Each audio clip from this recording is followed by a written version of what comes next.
Hola, mi nombre es Joana Andrea Gómez, coordinadora de la Sala de Lectura Infantil El Rincón de Mateo del Museo Rayo, y hoy estamos celebrando una fecha muy especial. Celebramos el Día Mundial de la Lectura en Voz Alta. En asocio con la Escuela Normal Superior Jorge Isaacs, la Biblioteca Departamental y Lead World, nos unimos para conmemorar esta fecha. Invitamos a diferentes personas, escritores, promotores de lectura, poetas, para que compartan sus narraciones con nosotros. Hoy tenemos invitados como Gustavo Gutiérrez, Marga López Díaz, Águeda Pizarro, Aníbal Manuel Cedeño, Nica Higaido, Patricia Inés Jaramillo, personas que aman la lectura y nos pueden transmitir algo maravilloso con su narración. Celebremos hoy el Día Mundial de Lectura en Voz Alta porque la lectura es para todos. La lectura nos llena de energía, nos llena de fe, de imaginación, de esperanza. Hoy, quédense con nosotros, escuchando a estas personas tan maravillosas que se unieron a conmemorar esta fecha tan especial. Buenas tardes. Estoy participando en el Día Internacional de la Lectura en Voz Alta.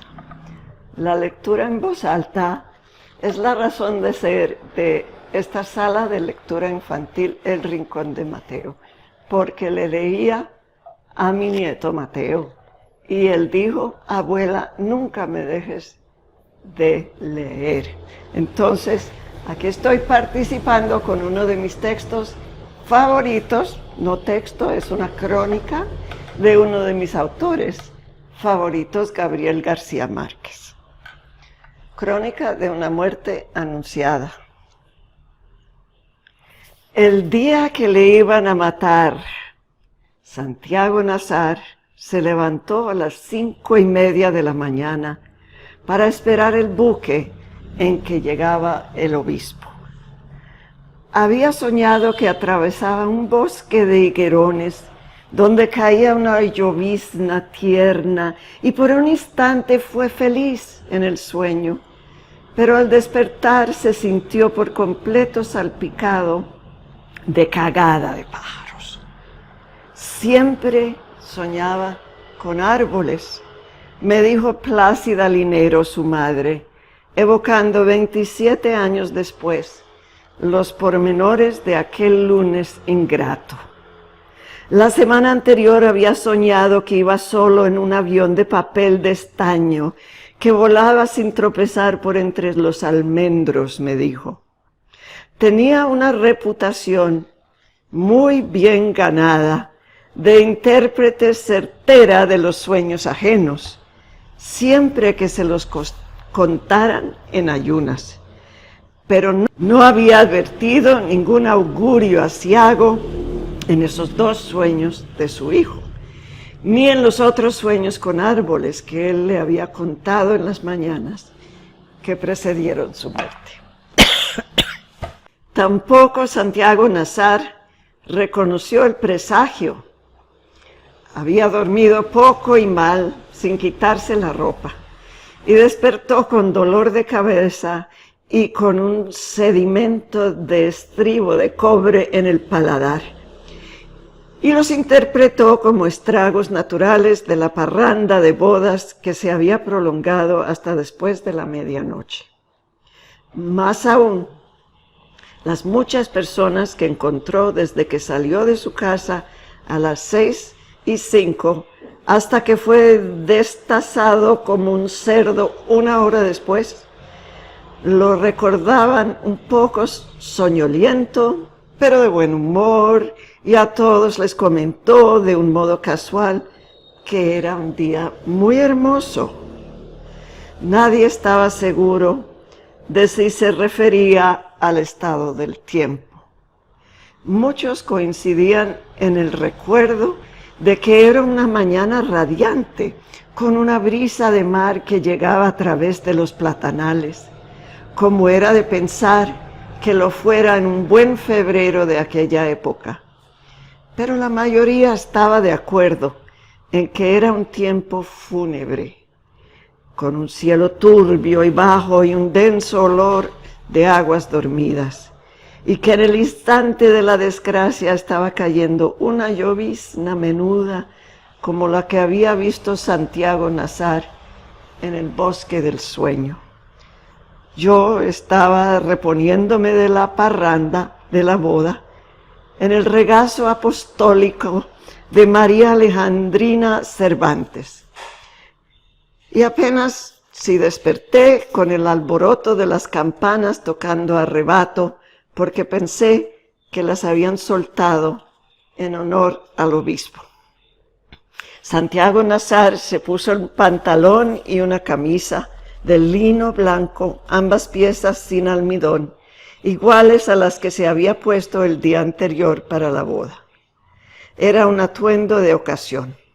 De no haber ido por la llegada del obispo, se habría puesto el vestido caqui y las botas de montar con que se iba los lunes a El Divino Rostro, la hacienda de ganado que heredó de su padre, y que él administraba con muy buen juicio, aunque sin mucha fortuna. En el monte llevaba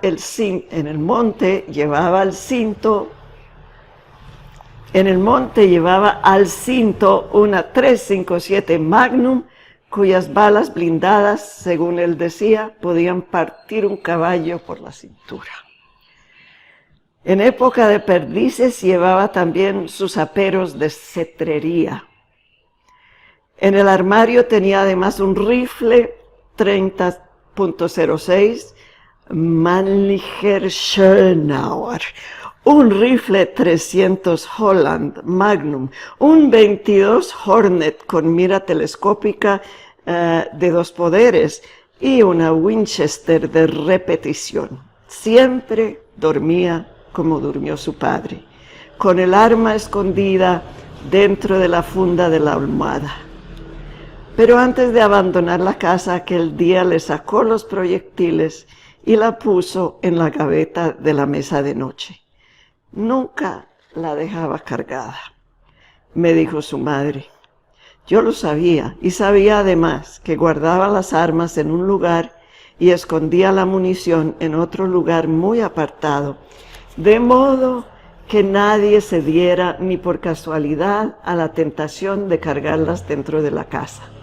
Era una costumbre sabia, impuesta por su padre desde una mañana en que una sirvienta sacudió la almohada para quitarle la funda y la pistola se disparó al chocar contra el suelo, y la bala desbarató el armario del cuarto, atravesó la pared de la sala, pasó con un estruendo de guerra por el comedor de la casa vecina y convirtió en polvo de yeso a un santo de tamaño natural en el altar mayor de la iglesia.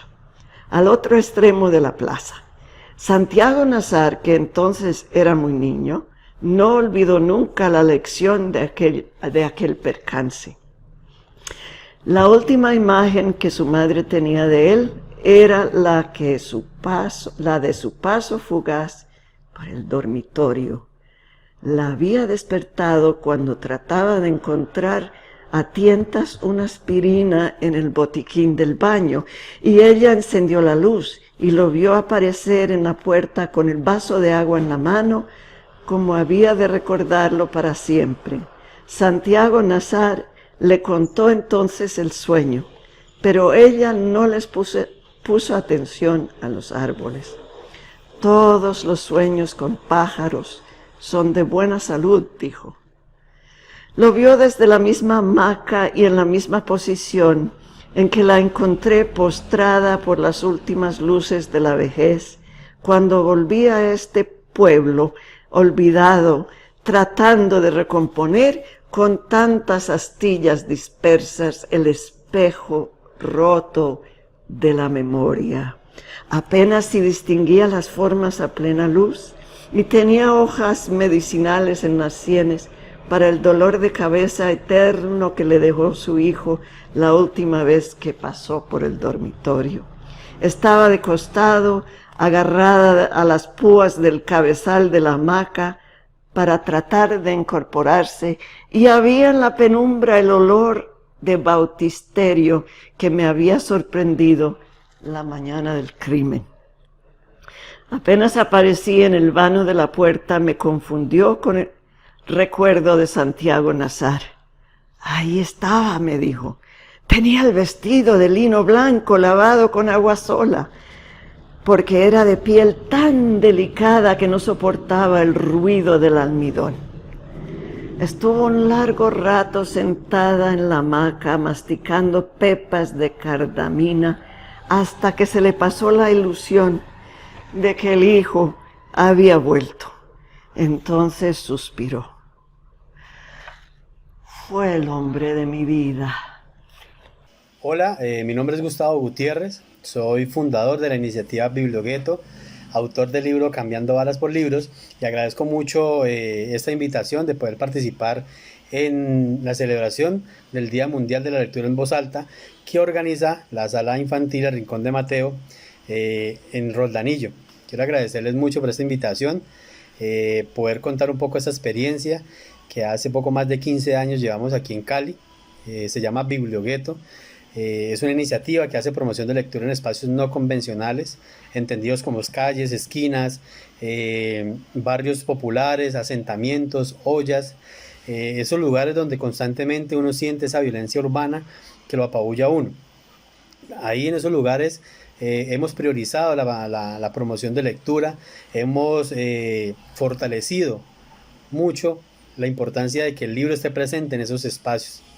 A través de talleres de lectura, de eventos de gran formato, de eventos de ciudad, de actividades constantes en esos sitios, hemos podido contribuir a bajar los índices de violencia en estos territorios. ¿Y cómo? Haciendo presencia en ellos, dándole confianza a la comunidad de que los libros y la educación es el camino para el desarrollo social. A través de estrategias como por ejemplo la más actual que tenemos, que son las esquinas de lectura infantil, que están ubicados en 10 barrios diferentes de la ciudad. Cada uno de esos barrios tiene altos índices de violencia y hemos llegado a esos lugares adecuando unas esquinas de esos lugares donde son fronteras invisibles para que allí, a través del muralismo, a través de un graffiti con colores vivos, con mensajes claros, podamos hacerle entender a la comunidad y a los actores de la violencia que eso ya no es más una frontera invisible, sino que es un lugar de encuentro alrededor de la lectura. En esas esquinas pegamos un libro en gran formato, en 1 metro cuadrado, y allí dejamos un pedacito de biblioteca a las 24 horas del día, los 7 días de la semana. Como ejercicio de sistematización de nuestra experiencia de Bibliogueto, en el año 2018 publicamos el libro Cambiando Balas por Libros, que es la narración de todas esas pequeñas historias que nos llevaron a consolidarnos como una iniciativa de promoción de lectura en nuestra ciudad, con un reconocimiento nacional, local e internacional. Son 15 años donde hemos podido comprender que la lectura es fundamental en todas las etapas de la sociedad. Hemos podido comprender que hacer promoción de lectura en la calle es crear un tercer espacio. Si entendemos que el primer espacio es el hogar, es la casa, el segundo es el trabajo, y que en muchas ocasiones el tercer espacio es la escuela, pero muchos de esos niños en los que atendemos en poblaciones vulnerables no tienen acceso a la educación y carecen de ese tercer espacio, y eso es lo que hacemos nosotros, de transformar la calle en ese tercer espacio donde puedan haber aprendizajes alrededor de un libro, del préstamo de un libro, de una actividad de manualidad o un lugar de encuentro, que es lo que hemos logrado. Siempre tratamos de vincular a los jóvenes de que hacen parte de las pandillas, de las bandas delincuenciales. Hacemos un análisis del territorio que nos permite saber quiénes son los actores positivos y los actores negativos, para así mismo lograr una transformación importante en el territorio. No es simplemente pararnos en una esquina y entregar libros o leer en voz alta, sino que es importante poder hacer un análisis de ese tejido sociocultural en el que estamos, porque si bien nos paramos en una esquina, esa esquina trae unas fuerzas oscuras que la convierten en sitios de consumo, en sitios de venta de droga, en sitios de fronteras invisibles, como ya lo habíamos hablado ahora. Pero para nosotros es muy importante en esos lugares leer en la esquina, leer y entender que el niño ya tiene el permiso de su papá para poder ir a la esquina en medio de la tranquilidad que da entender de que no se va a parar a fumar, a delinquir, sino que se va a parar en esa esquina a leer a conocer otros mundos, a maravillarse con la lectura, con los personajes, con la fantasía, con utopías, y que alrededor de estas esquinas pueda comprender que puede socializar, puede vivir en convivencia sin la necesidad de ser preso de ese medio ambiente en el que vivimos y en los que se han convertido los barrios populares de todas las ciudades latinoamericanas, y que son espacios en los que creemos que la violencia urbana se ha enquistado y no tiene solución. Hay miles de estrategias para hacer promoción de lectura y prevención de la violencia en esos lugares, pero creemos que las que hay incluso que responden a políticas estatales carecen de garras en el territorio. Y es ahí en esos lugares donde tenemos que empoderar cada uno de nuestros sentidos y cada una de nuestras ganas de salir adelante y poder transformar. Lo más importante que ha logrado Bibliogueto en estos 15 años es poder comprender de que el tejido sociocultural, que un barrio, que una ciudad se pueden transformar a través de un libro o de una lectura. Y hoy que celebramos el Día Mundial de la Lectura en Voz Alta, es poder recalcarles a todos ustedes la importancia que tiene la lectura en voz alta dentro de sus hogares, en la calle. Es muy importante que a nuestros hijos les leamos en voz alta en cualquier espacio, desde la casa, desde la habitación, desde la puerta, incluso desde la calle donde muchas veces no comprendemos lo que nos rodea. Muchas gracias por esta invitación, de poder explicar un poco de qué se trata Cambiando Balas por Libros. Somos la organización Bibliogueto y les agradezco muchísimo. En este ciclo tan maravilloso de lecturas en voz alta por parte de nuestra biblioteca, el Museo Rayo, quisiera compartirles esta lección sobre la poesía que Meira del Mar nos enseña en sus obras en prosa. Sobre la poesía, Meira del Mar. Empecé a creer en la poesía una vez que, estando en el aula de la pequeña escuela donde aprendí las primeras letras, vi filtrarse un rayo de sol por la ventana. Finas partículas de polvo danzaban en el trazo luminoso y repetían los colores del arco iris que en ocasiones solía aparecer después de la lluvia.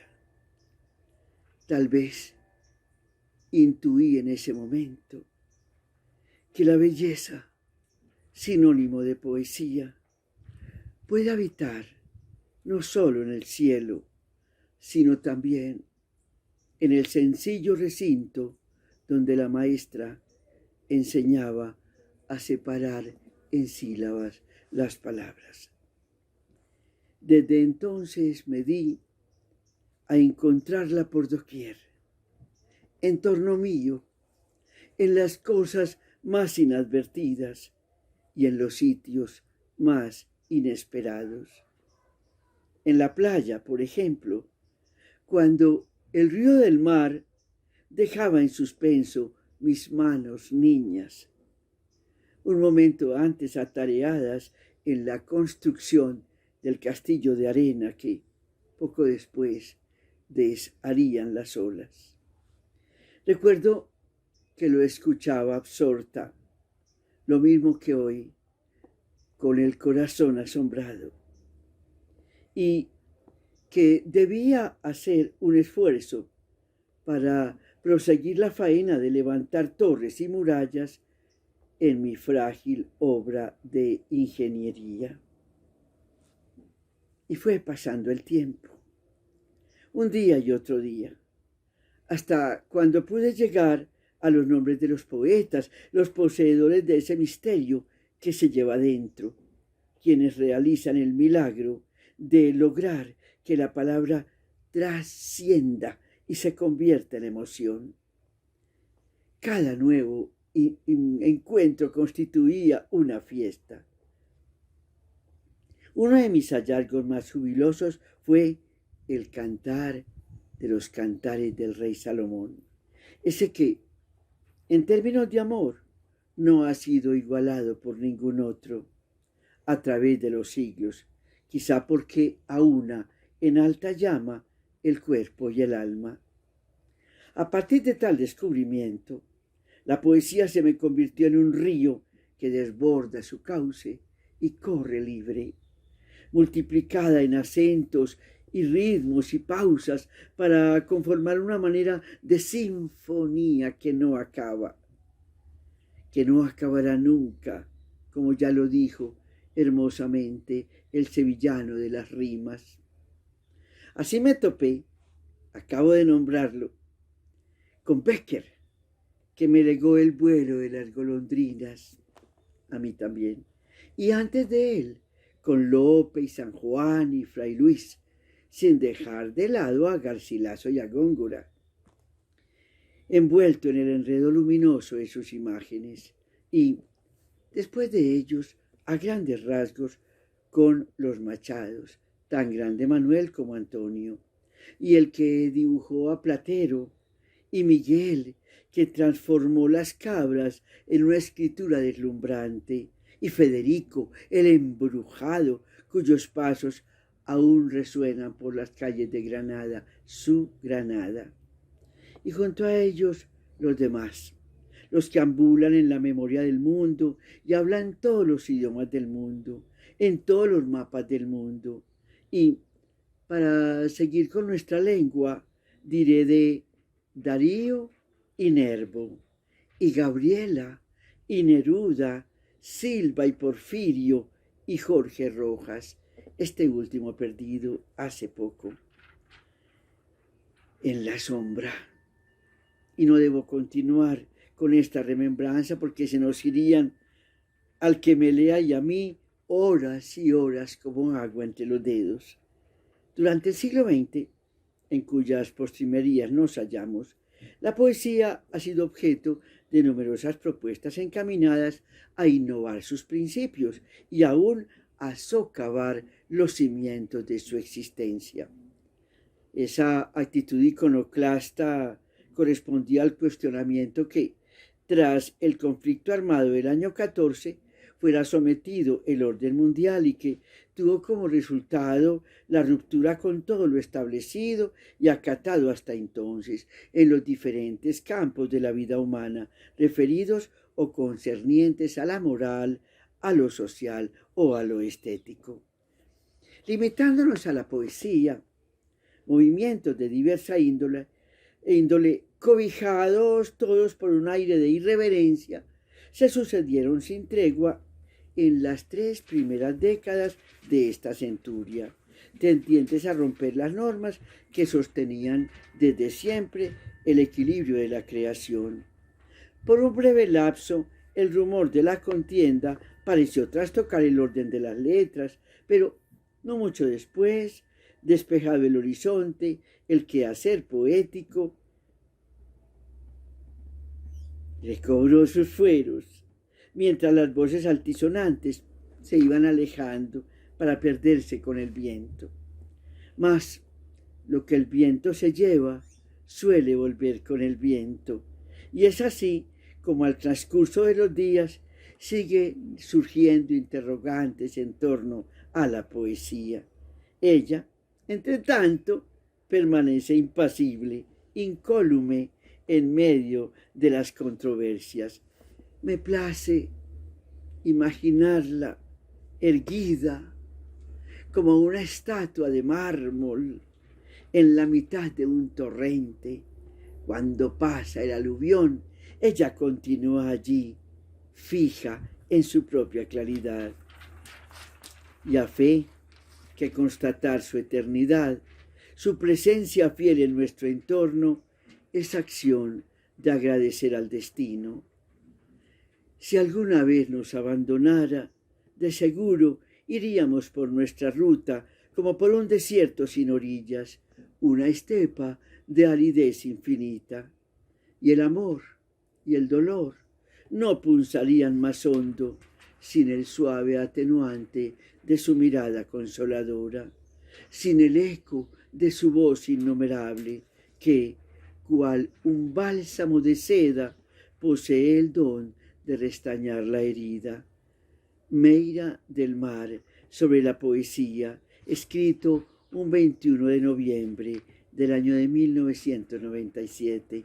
Meira se nos fue por el año 2009 y sigue aún conversándonos a través de su obra y su persona maravillosa de ese ser que jamás olvidaremos. Homenaje a Meira del Mar. Buen día, mi nombre es Aníbal Manuel y voy a leerles unas líneas que espero disfruten. Las he titulado Muy lejos en el tiempo. El recuerdo más antiguo de mi vida y la imagen más lejana que tengo de José Aníbal, mi padre, es de cuando yo tenía 2 años y vivíamos en casa de la tía Susana, en Zarzal. José Aníbal trabajaba con Mercedario, su cuñado. Ubico con exactitud esta época porque ahí deben estar refundidas unas fotografías donde un niño de bucles dorados sale corriendo por temor a la cámara fotográfica que intentaba captar su segundo cumpleaños. Solo tengo ese instante y las carcajadas de José Aníbal, mi padre, que han perdurado ya por más de 65 años. Ese incidente trastorna un poco la realidad de mis primeros años, pues por la misma época me veo en la casa de mi abuelo materno, viviendo a través de una ventana las luces multicolores de los bares cerca de mi casa en Roldanillo, y que desde las primeras horas de la noche dejaban de desgranar tangos, rancheras, boleros y otras melodías populares que me llegaban como un eco confuso. En casa de la tía Susana debía estar con varias interrupciones entre 1952 y 1954. Recuerdo el gran solar donde pasaba todo el día jugando con Adolfo, Arturo y Mergy. Con Luisa no, pues ella era una chica grandecita a la que mirábamos desde la distancia. Y recuerdo al abuelo José Ignacio, eternamente sentado en un taburete, meciendo un bastón y fumando tabaco prohibido por cuestiones de salud, mientras permanecía en silencio, resaltando solo ese rostro inexpresivo tan particular de los ciegos y que en el abuelo se presentaba con más dramatismo porque sus cuencas estaban vacías. No tenía ojos. Sin embargo, era un viejo muy querido que hablaba a sus nietos tocándole la cabeza y la cara. Era su forma de reconocernos, de reconstruirnos en su imaginación. Él veía con esas manos huesudas con las que palpaba sus días.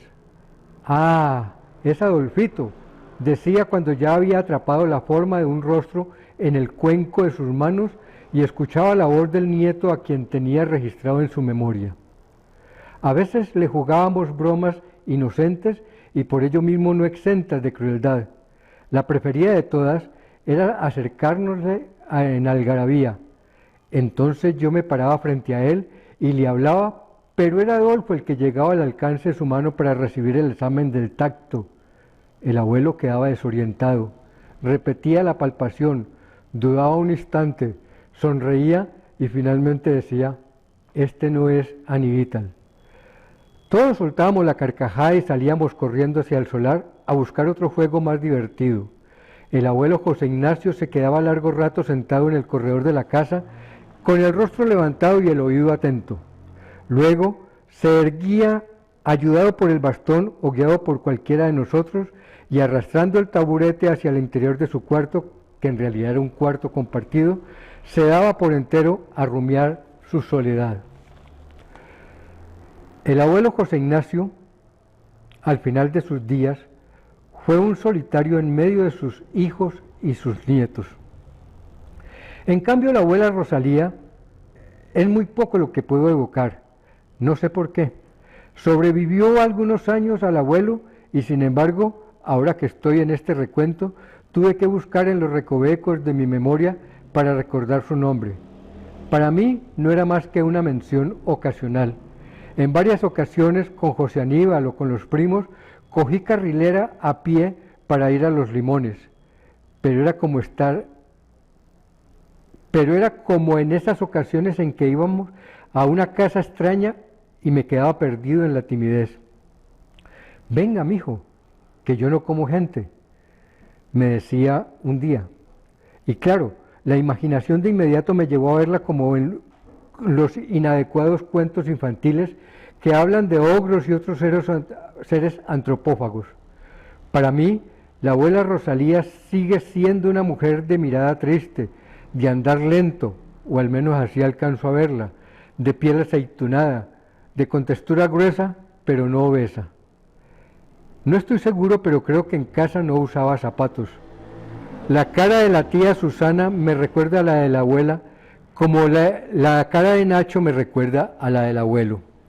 No sé la razón, pero siempre tuve la idea de que su universo estaba circunscrito a la cocina. Nunca la vi en otro lugar.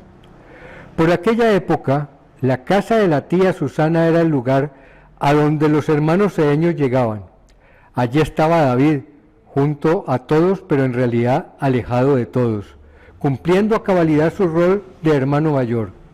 Allí estaba Rosa, a quien llamábamos la muchacha de Pénjamo, porque se la pasaba todo el día cantando esa ranchera. Y María, flaca como una figura del Greco, yendo de un lado para el otro al igual que una exhalación. Y Enrique y Nacho, mellizos de rostro diferente. Un día hubo alboroto en la casa porque llegaron con la noticia de que a Enrique lo había aplastado un bulldozer que maniobraba en una construcción de la vía que iba hacia Sevilla. Y allí estaba Olmedo, muchachón tosco pero ingenuo como solo se puede ser, quien ha sido víctima de la meningitis. A Olmedo también solíamos jugarle pasadas. Y claro, ahí estaba en todo momento Susana, la mayor de las mujeres, la que siempre hablaba a gritos, la que siempre anteponía una maldición a todo, la que siempre malutilizaba arcaísmos como ¿y vos dónde habéis estado que no te había vuelto a ver? A Félix no lo ubico en ese entorno, pero sí lo veía conduciendo camiones. A Livia no la tengo en mis registros, y ahora que lo digo, jamás en mi vida la vi. ¿Podrán creerlo? Hoy casi todos son simples recuerdos, fragmentados y no necesariamente ordenados de manera consecuente con el transcurrir del tiempo. Hola, mi nombre es Nikai Gaido, soy un escritor de acá de Roldanillo. Agradezco mucho este espacio donde se celebra la lectura en voz alta. Siempre al principio, en todas las comunidades, siempre fue la voz antes que la escritura. Entonces la oralidad es lindo que se celebre. Para celebrarlo voy a leer algo que estoy muy contento de poder leer, que es un fragmento de la primera novela que he escrito. La escribí el año pasado, la estoy corrigiendo aún, y me voy a leer un fragmento de un diario. Es una especie de carta que una mujer le escribe a su hijo que no ha nacido.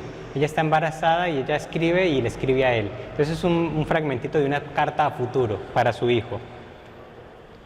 Dice: crece, en silencio crece la panza, va tomando la forma del mundo, y adentro del mundo el niño que espero en agua. El aire que respiro es agua que alimenta carne. Adentro mío crece un niño. Es como decir, adentro mío crece un mundo. Estos son los misterios a los que fui llamada. Es un niño. Mi papá me dijo que era un niño, que lo soñó viniendo montado en una perra negra y que salía de una cueva. Es un niño. Mi niño mundo que ahora vive en agua. Yo le doy mi carne, come de mi carne, compartamos este cuerpo que será de los dos hasta que muera. A veces creo que escucho tu latido adentro y somos dos corazones en un cuerpo haciendo circular la sangre. Es un gran misterio. Mi niño, a veces pienso en este mundo al que te he llamado y me da tristeza. Otras veces creo que no te he llamado, sino que solo abrí la puerta. ¿Qué puedo saber yo del mundo tuyo antes de que estuvieras? ¿Eras aire? ¿Eras? Sí, eras, porque viniste montado en una perra desde la montaña y saliste de una cueva. Mi papá te vio y yo le creo. No te pueden hacer daño sin que me lo hagan a mí porque soy tú misma. Me gusta escribir esto, que un solo sol nos ilumina a nosotros dos que somos uno, que un solo sol hay sobre la tierra, porque uno es suficiente para que haya dos y después todos. Yo que soy una más, ahora soy dos, y también todos, como tú que podría ser cualquiera, y quien quiera que fueras, yo te amaría igual, y te daría de mi carne para que comieras. No te he elegido, eres tú el que lo hiciste desde la nada que no entiendo, porque yo ya era con forma acá bajo el sol en esta tierra triste, te decía, hijo, donde cuando comenzaste a crecer, tu papá intentó matarte. Ojalá nunca leas esta hoja, pero también pienso, ojalá la leas, porque para ti la escribo. Aunque sea doloroso, recuerda la violencia, porque también eres hijo de ella. Creces, y es como decir que me conozco estando atenta a lo que dices con tu crecimiento. Estás adentro y yo soy esa cueva de la que sales en los sueños de mi papá. Seré también la perra que montabas. Tu papá intentó matarte y me duele escribirlo. Ya no creo que lo conozcas. Se acercó con la intención de hacerte daño, de alejarme de ti, y eso no se puede. Lo aparté con una sartén que encontré a mano y él quedó aturdido. Ya no va a volver. Sabe que yo sé que quería y así nadie más lo sepa, es suficiente. Crece en silencio, va tomando forma tuya y adentro de mí esperas. El aire que respiro es agua, adentro mío creces y es como decir que adentro mío crezco yo con otra cara. Es un misterio, son los grandes misterios a los que fui llamada.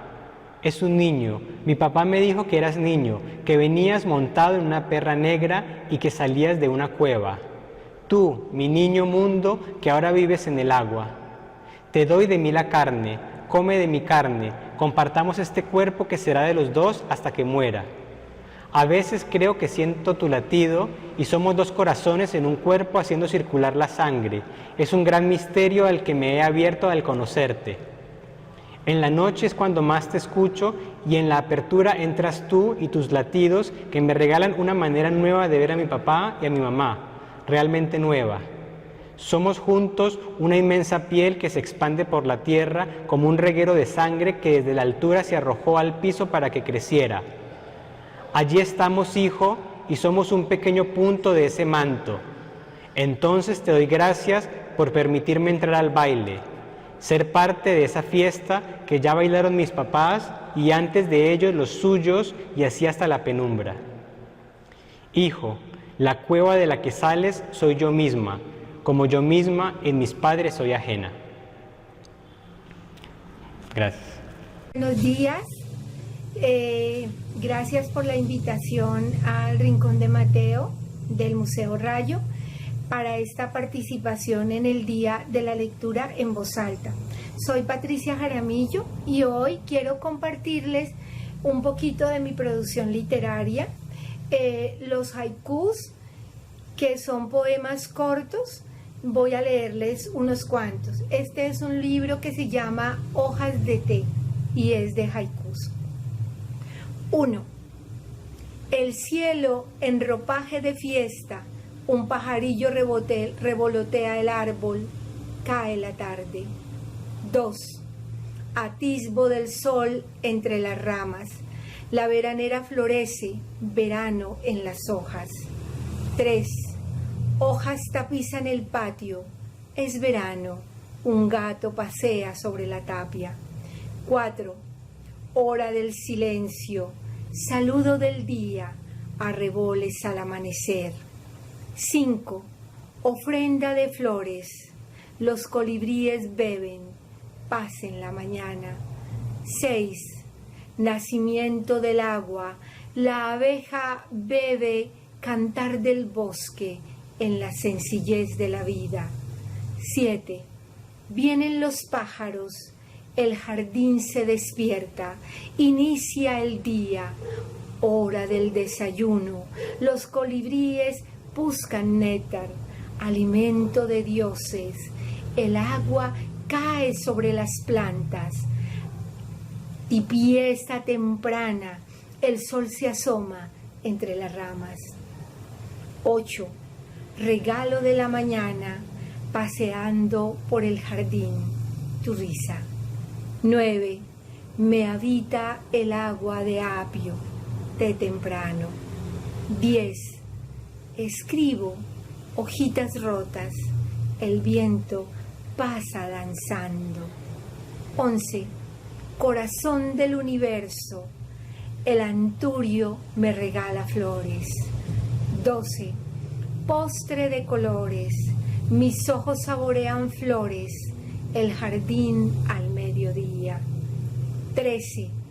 Ánimo del día, hormiguita, llévame en tu espalda cuando esté cansada. Muchísimas gracias.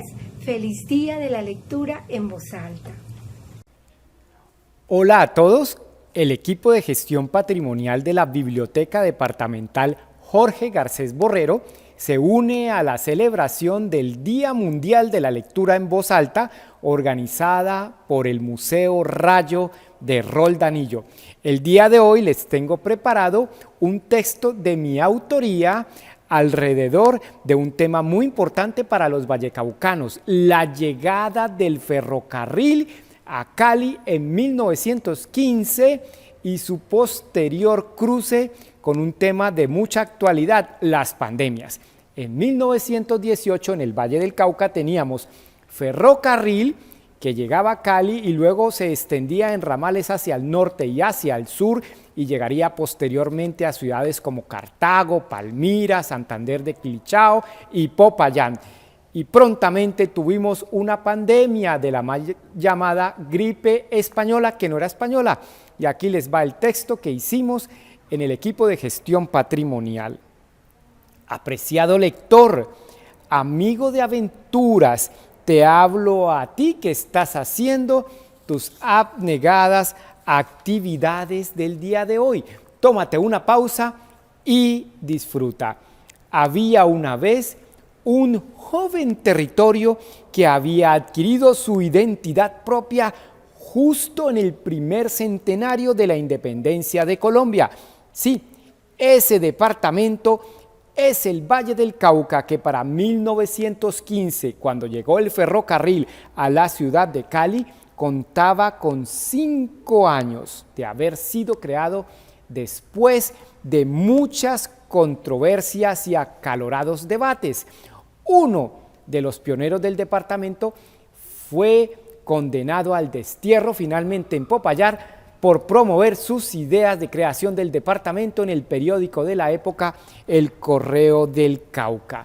Y bien, la construcción del ferrocarril es una idea que arranca con el general Tomás Cipriano de Mosquera por allá en el año de 1862. Finalmente llega a Cali en 1915. Eran tiempos de ideas innovadoras, se hablaba de nuevos negocios, se fundaban farmacias, se importaban imprentas, se creaba la opinión pública en las tertulias. La acumulación de riqueza se abría a paso transformando las calles y los barrios. Se fundaban empresas con el fin de instalar centrales eléctricas que a la postre traerían la luz eléctrica a las ciudades. Pero la idea más arriesgada fue la construcción del ferrocarril del Cauca, que era un viejo sueño.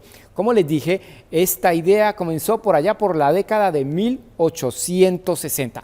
Cuando llega el ferrocarril a Cali y en general al Valle del Cauca, se incrementan las exportaciones de azúcar y de café. El ferrocarril llega en 1915, pero en 1914 inauguran el Canal de Panamá. Entonces, imagínense, eran tiempos de progreso, de muchas ideas. Como ustedes saben, el progreso transforma el adentro y el afuera. Pero ocurre algo paradójico, que a la vez que surge la luz, también surge la oscuridad. Y es así, como en el año de 1917 empiezan a aparecer los primeros casos de influenza en los soldados americanos que iban a la Primera Guerra Mundial. Pronto el virus de la influenza se diseminó por todo el mundo y llegó a Colombia a finales de 1918. Para principios de 1919, el Valle tenía un alto nivel de contagios.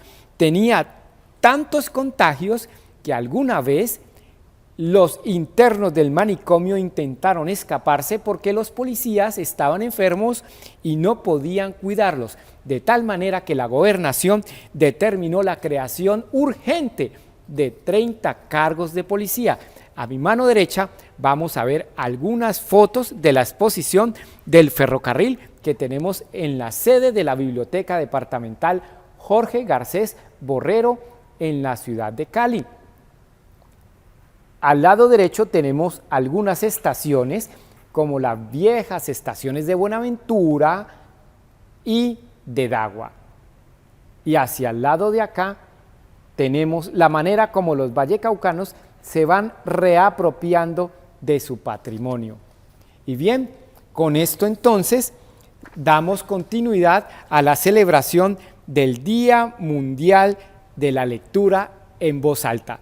Muchas gracias y un cordial saludo desde el equipo de gestión patrimonial de la Biblioteca Departamental Jorge Garcés Borrero. Gracias a todos los que pudieron conectarse con nosotros esta tarde tan especial. Gracias a las personas que nos regalaron estas lecturas tan maravillosas, gracias a Gustavo Gutiérrez de Bibliogueto, gracias a Aníbal Manuel Cedeño, gracias a Marga López Díaz desde Medellín, a nuestra presidenta Águeda Pizarro, a John Navia de la Biblioteca Departamental, a Nicay Gaido, a Patricia Inés Jaramillo. Gracias.